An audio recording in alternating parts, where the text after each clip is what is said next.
All right. So if there's anything that I go that's really bad, you can just cut and do your bit, can't you? But we try to do as Yeah, much in a one take. Yeah. yeah, Okay. yeah. It's all good. No stress. But yeah, just hey everyone, and welcome to this workshop this genre around stories of strength. So my name is Dean Foley, and yeah, I'll be hosting Camilore from Canada. But I'll be hosting today on behalf of Community News Hub Aboriginal Corporation as part of the Stories of Strength project. Just yeah, a quick note before we start. So this is just for community education and awareness. It's not consulting, legal advice, or that kind of stuff. So yeah, if you share sensitive information, oh sorry, yeah, just please don't share personal information on social media in relation to this. But yeah, today's session is community accountability and healing. And we're grateful to be joined by Mel Brown from Spirit Dreaming, who brings deep knowledge around community well-being, lateral violence, healing, safe health seeking, and the role communities can play in preventing domestic, family, and sexual violence. So yeah, thanks for joining, Mel. Awesome. Thank you very much, Dean, and thanks for the opportunity. So obviously before I start, I'd just like to pay my respects to all the Aboriginal people and countries that are watching this today, and also just recognise that this training is it comes from a base of experience and knowledge that's shared between all of us. So thank you all, and let's start. So my story today is about community accountability and healing. So what before we start, my name is Mel Brown. I'm a Ngunnawal woman from Canberra. Been living on Bundjalung country, up Ballina, Byron Bay area for about 20 years now. I come with over 30 years experience in working in Aboriginal child protection, healing, community wellbeing, cultural education, all those things. But I do want to acknowledge that today's conversation is about awareness, reflection, and strengthening our communities. So I'm hoping that at the end of this, we can come away with a few ideas on how to make, make that life better for the children that we're bringing forward now, our new families, our new children that will become parents, that will become leaders. This is what it's all about. Let's have a chat. So let's talk about things today. So I'm going to be talking about three particular topics. Lateral violence, what is it? It's a word that we're using a lot lately. We're going to talk about where it comes from, its impact on communities. I'm going to talk about creating safer communities. What's our community response to domestic, family violence, sexual violence? Prevention, how that starts with our relationships, and how important it is that every person has a role in creating our stronger communities. We're going to finish up with healing and breaking the cycle. And that is about just having awareness and not just being an individual response, but the response needing to come from community. Okay, so what is lateral violence? Look, it's a word that's becoming more and more used, and I'm loving that because I'm a lateral violence trainer. I probably do more lateral violence training than anything else these days. And am I happy about that? Not happy that we have to have this much training. Happy though that we're having the conversations. Change cannot happen without the conversations. So what is it? Look, often it's normalised behaviour that's existed over many generations, but normal doesn't mean healthy.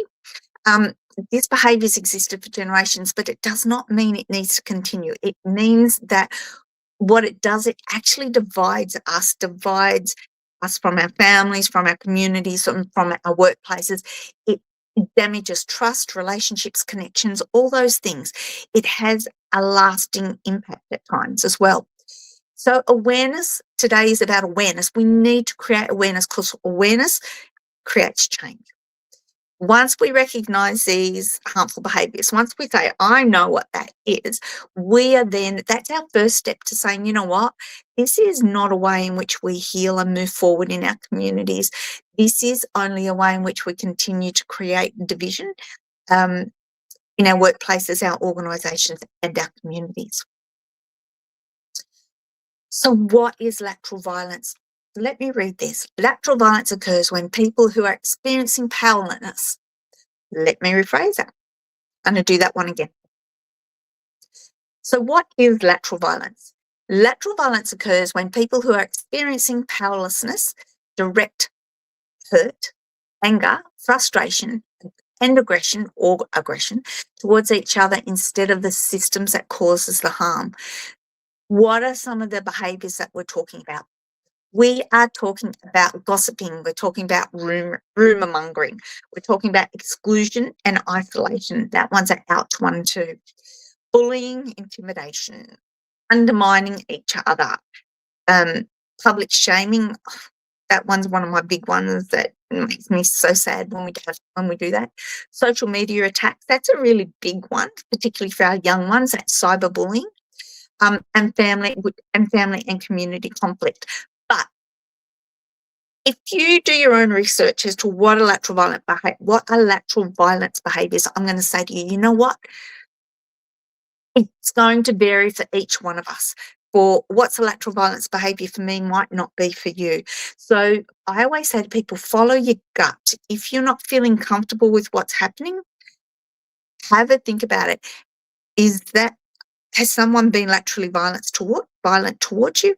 Or is it just that you're having an off day? I don't know. But it's about that self-recognition. It's about knowing, is that lateral violence or not?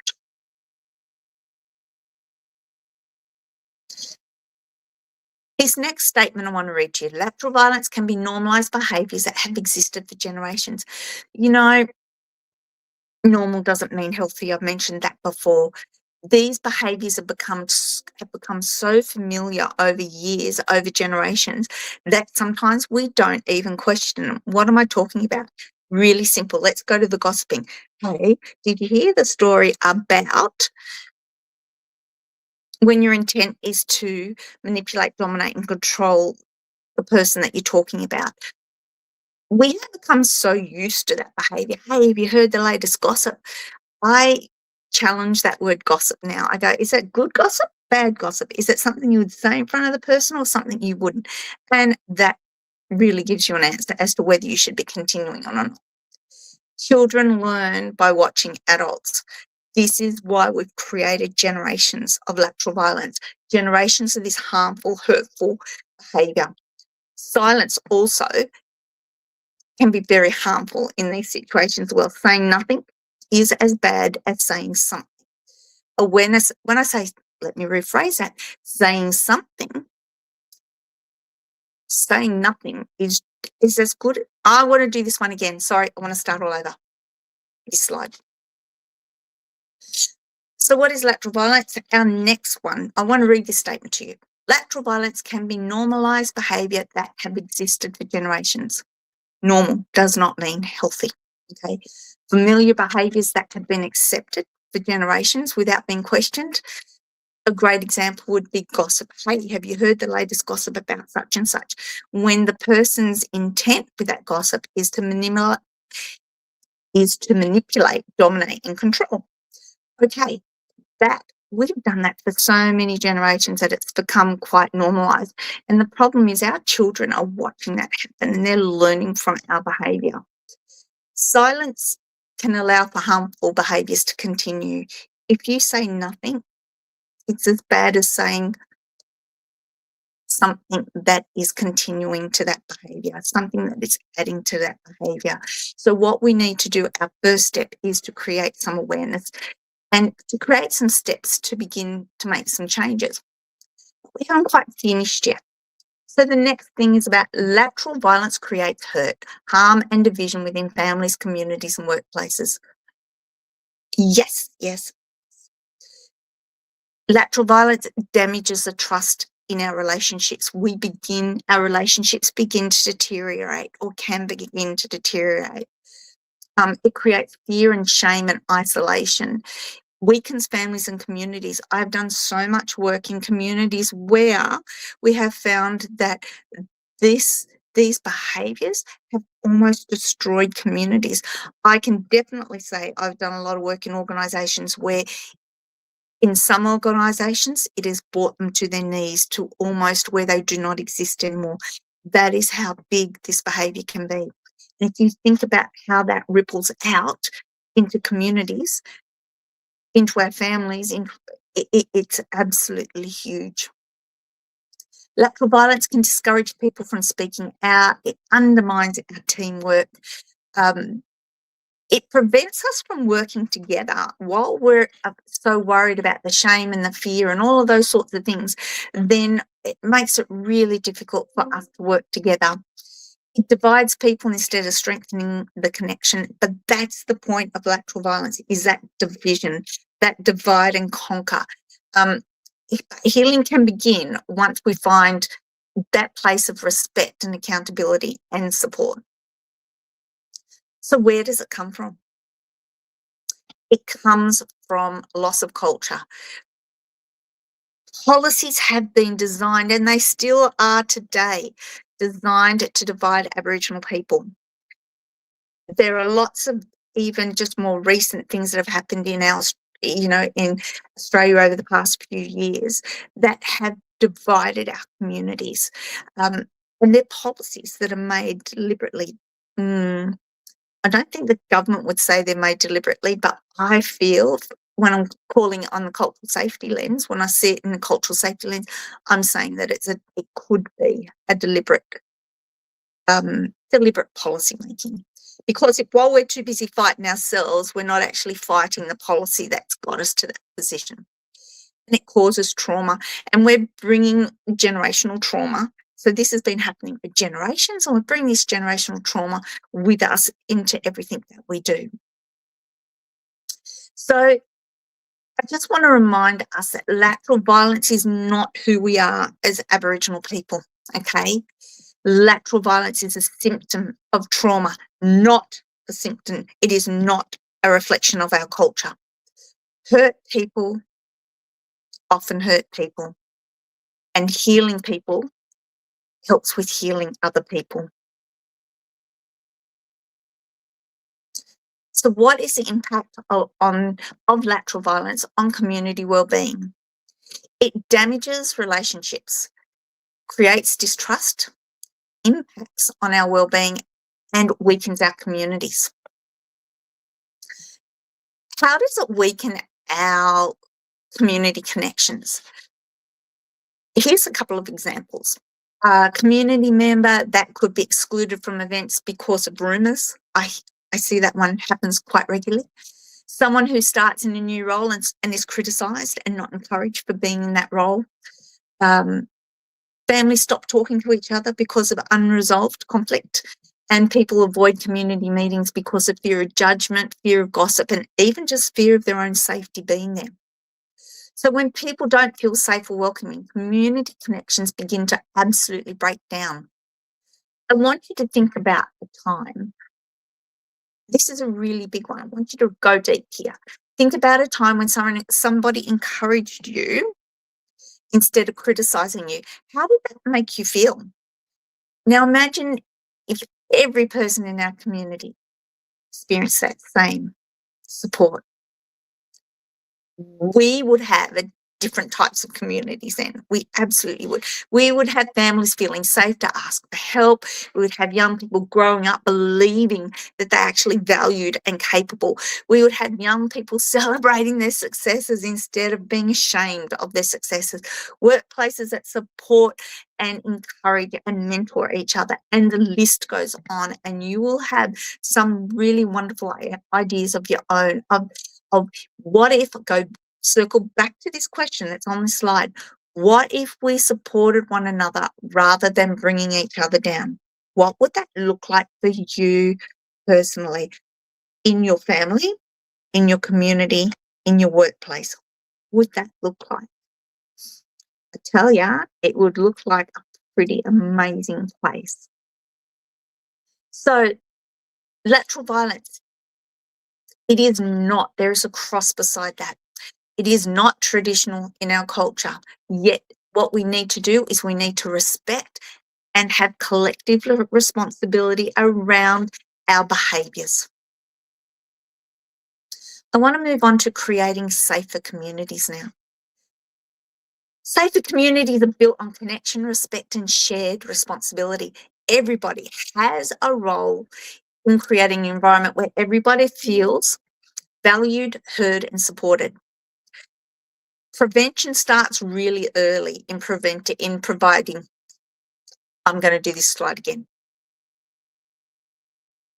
So creating safer communities.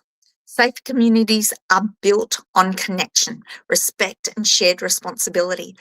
Everybody has a role in creating an environment where people feel valued, heard, and supported.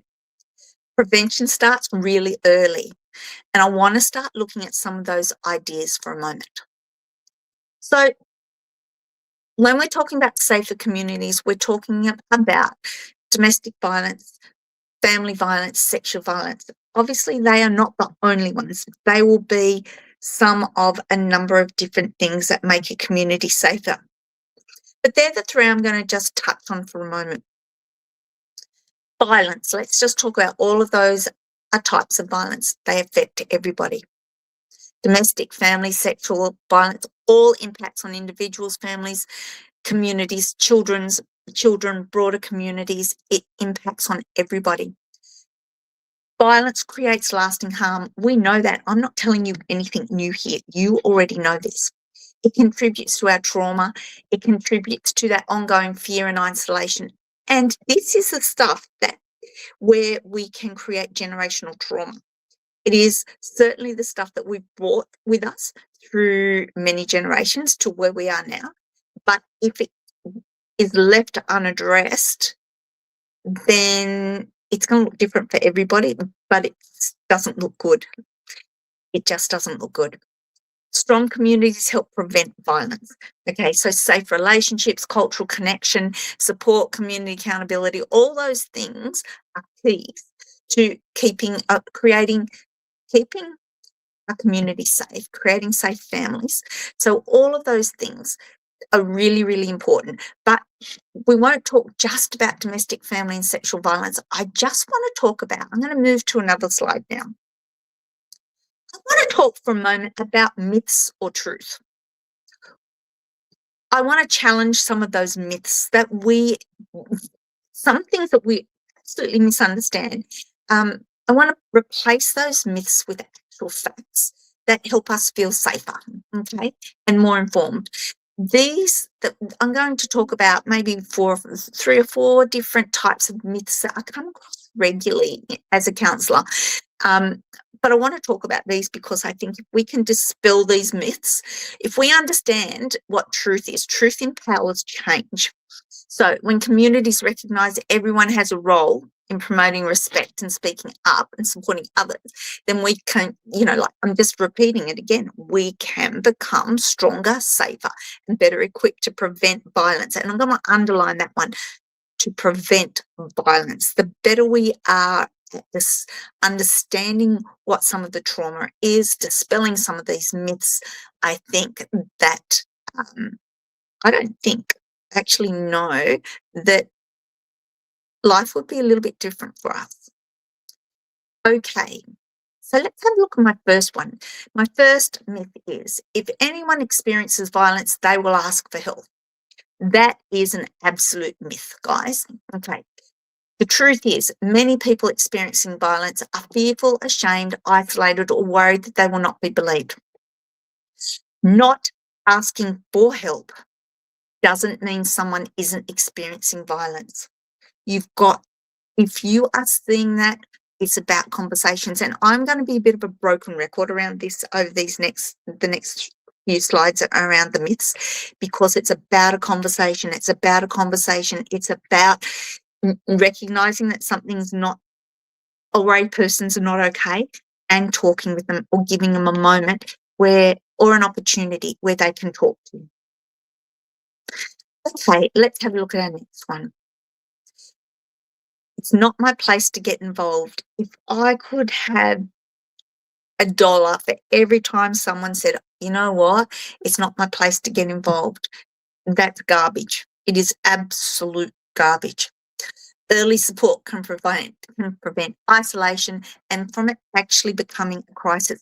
From it, maybe taking a life or causing injury, not only physical injury, but psychological injury. You don't need to fix the problem. You just need to connect the person to support. You do not have to be the answer to everything. You just have to be there. You just have to say, wow, this is bigger than me. Not sure what to do here. Can we, talk to me about it so that we can come up with an idea of where we go next or what you would like for me to do next. You do not have to be the solution. You just have to be willing to be that bridge to the support. And whether that's about saying, Aunt, I think that maybe this is a bit bigger than me. Maybe we could have somebody else. Can I speak to someone else about this? Or maybe you and I could go and speak to somebody else about this. Or maybe could I ring someone for you? Or could I give you a phone number and maybe I could check in with you in a couple of hours to see if you've rung that phone number? I don't know. For each and every one of you, that support will look different, but it is entirely important to provide that support. My next myth is talking about violence will make things worse. No, it does not. It does not make things worse. Respectful conversations can reduce shame, increase awareness, help people access support. Silence protects violence, not people. I want to say that one more time. Silence protects violence. Silence does not protect people. Silence protects violence. Safe conversations support people. It's not about forcing a disclosure. It's not about sit down, you need to tell me what's happening here. It's about creating opportunity for support. Safe conversations, I want to say it one more time. Safe conversations do not create violence. They create an opportunity for healing. The next myth I want to talk to you about for a moment. I need to stop for a sec. I've got a dog that needs to get out. Hold on, I'll be back. One sec. The next one I want to talk to you about is this is another myth that comes up quite regularly. One conversation cannot make a difference. Let me tell you, one conversation can absolutely make a difference. Many people who have escaped violence can identify one person who listened. That is huge. Let me say that again. Can identify one person who listened, who believed them and helped them to take the next step. Even if you didn't follow them through with that next step, many people who have escaped violence have just found that one person who they can go back to and just go, you know what, that was the person that listened. They might not have done much, but they listened and then I was able to do something as a result. Feeling heard and believed can give someone the confidence to seek help. We hear this all the time. How many times have you heard, as soon as somebody has felt believed, then they have the confidence to do the next thing. We hear this really regularly. On a regular basis when people tell their stories from moving from violence to safety. Every conversation is an opportunity to show someone that they are not alone. You're not alone. I'm there with you. I might not be, it might be that you're on the end of a phone, or it might be you as you're dropping in and out of their life for just a moment. Or you might be that somebody that will be in their life for a very, very long time. It doesn't matter. The point is, if somebody feels they're not alone and isolated, you can make a whole lot of difference. You cannot change somebody's life in one conversation, but you can change the direction of it. I'm really big in saying, I don't do the work, you do the work. I might be the person that you're having a conversation with today, but I don't do the hard work. It's you who does the hard work because you're the one who has to make the hard changes. So I can't change another person's life. It's only up to them to do it, but I could be part of their journey when they're doing that.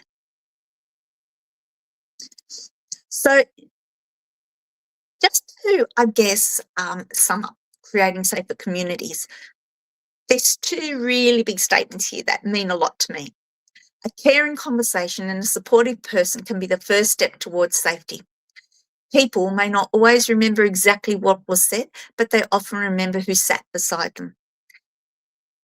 I want to just end that section with just those words because I think they are really huge words for me. Particularly, people do not always remember exactly what you said, but often remember who sat with them.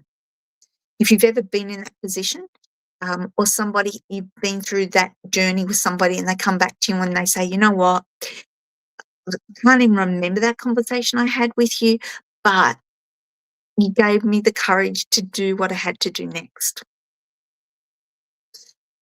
Okay, our next section is healing and breaking the cycle. Whew, nice and easy. This one's an easy one. No, it's not. I'm only joking. It's really actually quite hard.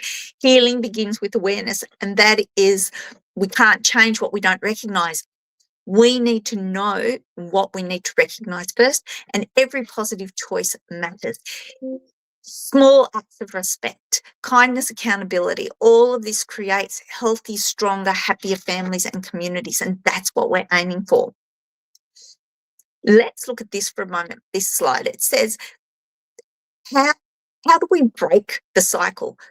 We have to have awareness. We need to take responsibility. We need to listen without gossiping. Whew, that's a hard one. Listen without gossiping. Strengthen identity. All of this can strengthen identity and belonging. We can learn and mentor, then heal. I think that's a huge one. The more we can go through this, the better it is because we can have our own experiences of learning. We say, hey, you know what? This is what worked well for me. It might not work well for you, but this works. So what could work for you? And then through that mentoring, people can begin to heal. Most importantly, celebrate those successes when things go right, when people that you've spoken to get it right and they do make changes, you've got to come back and go, you know what, you did really, really well. I find that people's ego gets in the way here and they might say, oh, look, I'm glad I told you that. No, because they didn't have to listen to you. They did the hard work. They're the ones that were able to hear for that moment and then make the change. So healing begins with awareness and responsibility. Recognize the behaviours, reflect on your own actions, and choose respectful responses.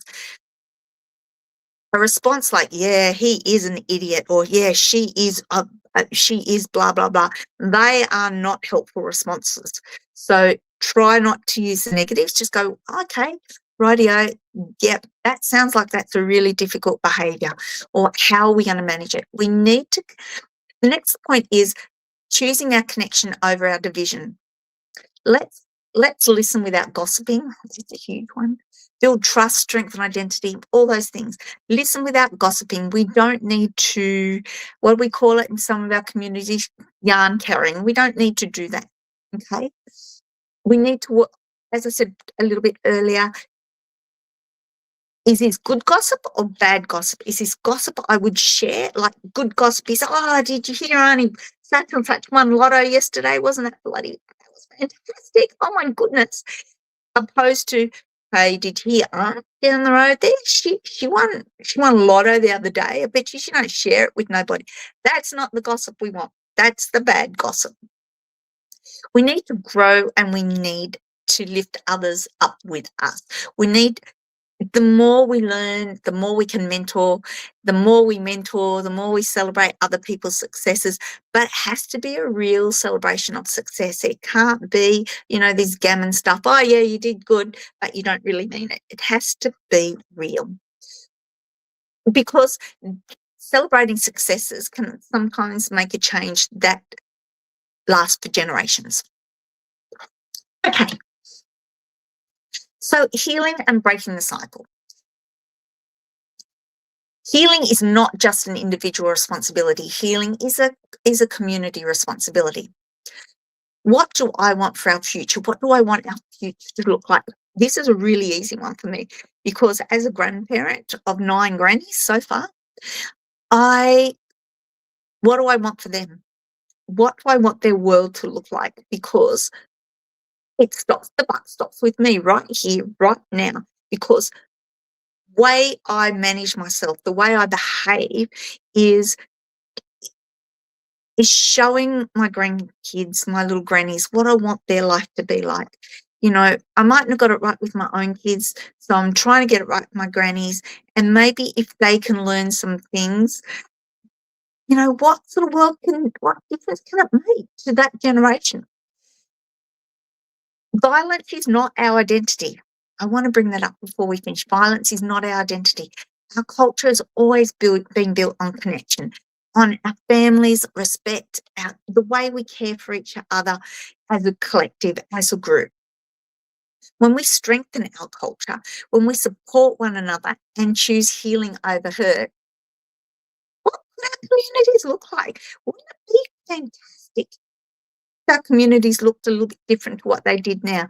I'm not saying your community's good or bad or anything like that, but I'm saying show me a community that couldn't, you know, that couldn't, I guess the word is, be better for some of these strategies. I reckon we've got good communities there. And look, together, we all get to break these cycles. We all get to create that vision for our children, for our grandchildren, because you know, that song, Our Children Are the Future, because they absolutely are.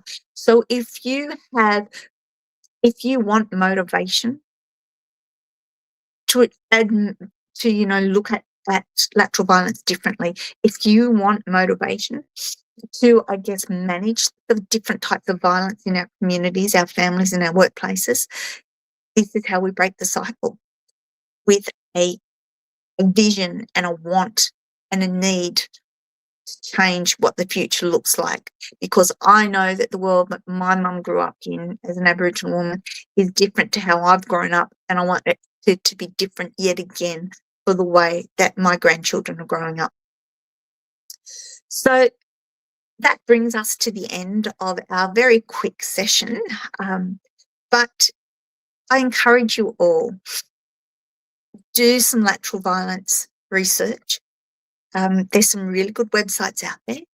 And I think that the more that we name the elephant in the room, the better that we're going to be. So go out there, be our lateral violence. Don't want to say warriors, but go out there and do the very best that you can. Preach it, mentor it, change our lives. All right, guys, I'm going to leave it over to you now to make those changes that you might want to lead.